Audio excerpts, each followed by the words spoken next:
If you having memories of being through the late 90s to 2000 era football, Italian football was like the pinnacle representation of football, with unrealness playing in the Serie A. For instance, AC Milan have Pablo Maldini, Nesta, Seedorf, Andrea Shevchenko, to Juventus Del Piero, Buffon, Giorgio Chiellini, etc.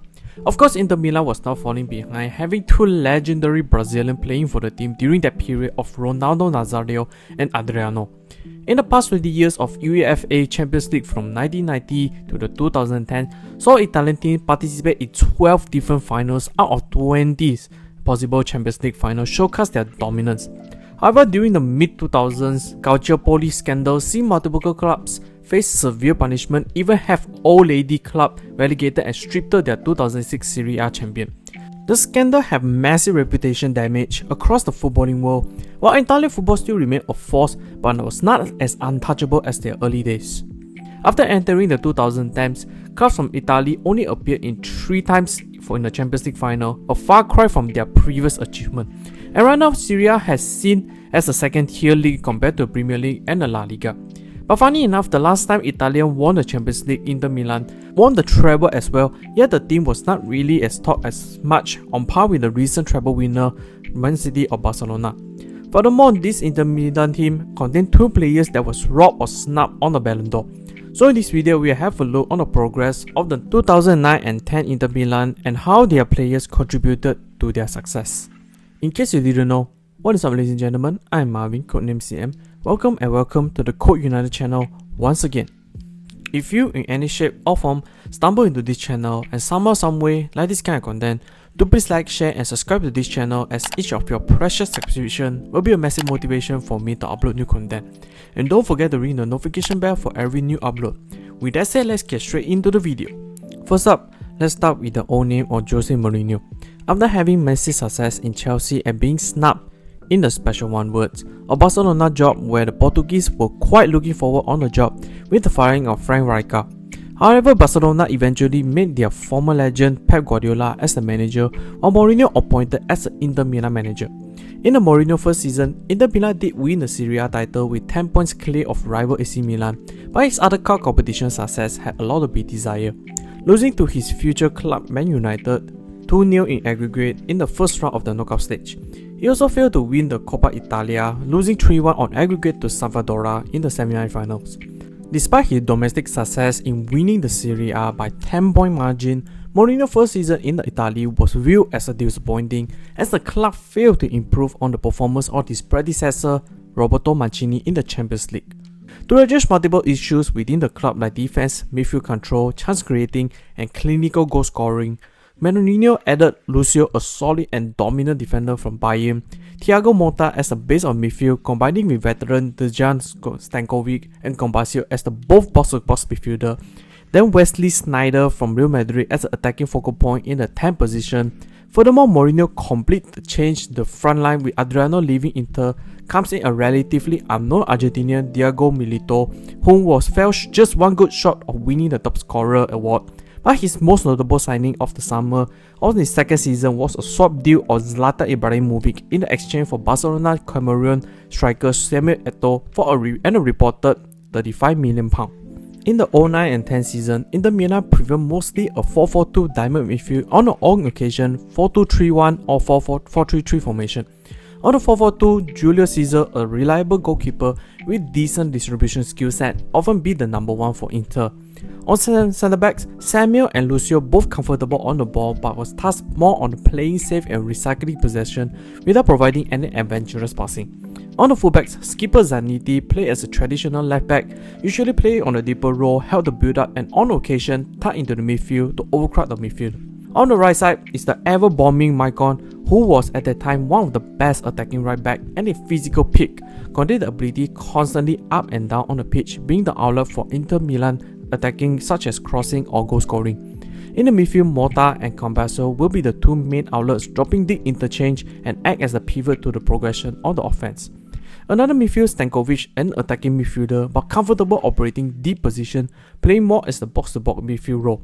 On the heart of the offense, Sneijder was a free-roaming attacker playmaker, given the license to drop deep, pack the midfield and creating chance in the center of the pitch. Hence, he had the most passes in the team in that season. On the front too, Milito was the focal point out and out strike forward, consistently sit high and central on the pitch and at the same time run on both channels using his movement to free up spaces. Eto'o on the other hand was a more hardworking dynamic striker, capable of move out of both flanks, providing the outlet option and also sacrificing his personal attributes to maintain defensive secure if the flanks were the weakness to be exploited for the opponent. In Serie A League, under the strong leadership and team structure, Inter Milan comfortably win the Serie A title, placed first in the position since the 7th round and did not slip either way. Finished 2 points over the Roma and 12 points over AC Milan while having the most goals scored with 75 goals and the least goal conceded 34 goals. In the season, Diego Milito continues his goal scoring form, being the top scorer in Inter team with 22 goals but again placed second to Antonio Di Natale, 29 goals. In the Italian Cup, Inter Milan also did not really break any sweat, easily win across the competition apart for the cup final, where against Roma, Inter Milan undergo a sluggish match. Both teams collected way more cards than goals itself. A total of 8 yellow cards are presented in the match, 9 if you included the second yellow card to the red for Totti. However, Milito's goal was more than enough to bring Inter their second trophy before the Champions League. In the Champions League is where the most dramatic happened for Jose Mourinho and his Inter Milan team. Inter Milan was not viewed as the favourite to win the prestigious title. In fact, rubbing salt to the injury, Inter Milan was played in a group of death, same group with the previous winner Barcelona, Rubin Kazan and Dynamo Kiev, all were number 1 team in their respective league. In the group stage, Inter Milan have a bumpy route, won only 2 out of 6 possible matches, drew 3 of them and so lost to Barcelona away from home, but still managed to pass into the knockout stage on the second place. In the round of 16, Inter Milan was drew against Jose's former team Chelsea, and Mourinho achieved what held as one of his career highlights after Inter Milan managed to progress to the Champions League quarterfinals by defeating Chelsea in both legs. 2-1 win at the San Siro thanks to the goal from Milito and Cambiaso, and then followed by Eto'o goal 1-0 win at the Stamford Bridge. On the quarterfinals, playing against the Russian side CSKA Moscow, Inter Milan win quite easily 1-0 in each legs, goals by Eto'o and Milito have made Inter Milan progress to semi-final.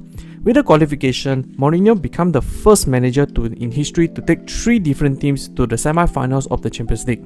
This marked the first time in 7 years that Inter Milan managed to make into the semi-finals of the competition. In the semi-final, Inter Milan against Barcelona viewed to be one of the best match for Jose Mourinho, as that time Mourinho snuck off the Barcelona job, filled him with anger to destroy Barcelona. And Barcelona at that time, combining with their tiki-taka football, was described as unstoppable at that time.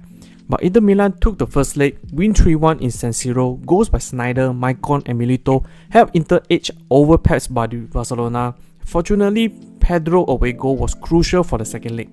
Going to Camp Nou, Inter Milan took an ultra-defensive approach in order to withstand Barcelona powerhouse, consistently made brutal and dirty tackles on their star man Lionel Messi.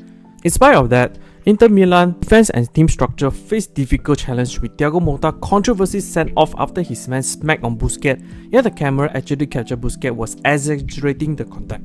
The Red have Barcelona smell blood and coming for all under such circumstances, have the infamous moment where Mourinho leaned on Pep saying it's not over even with down to 10 men. Barcelona have full-blown offense, forcing Inter little to no possession, hovering around 20% of them. Yet Barcelona are unable to break the hardened defense. Even though Barcelona scored at the 84th minute thanks to Piqué, the goals was not enough to win the match.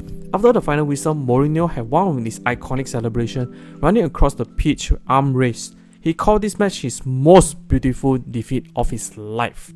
Going to Santiago Bernabeu for the Champions League final against German giant Bayern Munich, recognizing their sheer quality in Bayern, Inter Milan, similar with Barcelona match, play a defensively while tap in Milito or Eto'o clinical striking to punish Bayern, and they did. A brace for Argentinian helped the Inter Milan to win the Champions League final and helped Inter Milan become the first Italian team to win the treble, also helped Mourinho won his second Champions League in his career. With the winning of treble, Inter Milan saw a massive changes, particularly Mourinho's departure to the Real Madrid, taken on by Rafa Benitez. In the treble winning, Inter Milan's 2 players were outstanding, Milito and playmaker Sneijder. Milito El Prince, prior joining to Inter, did not see as a world-class striker despite finishing second in the scoring leader last season.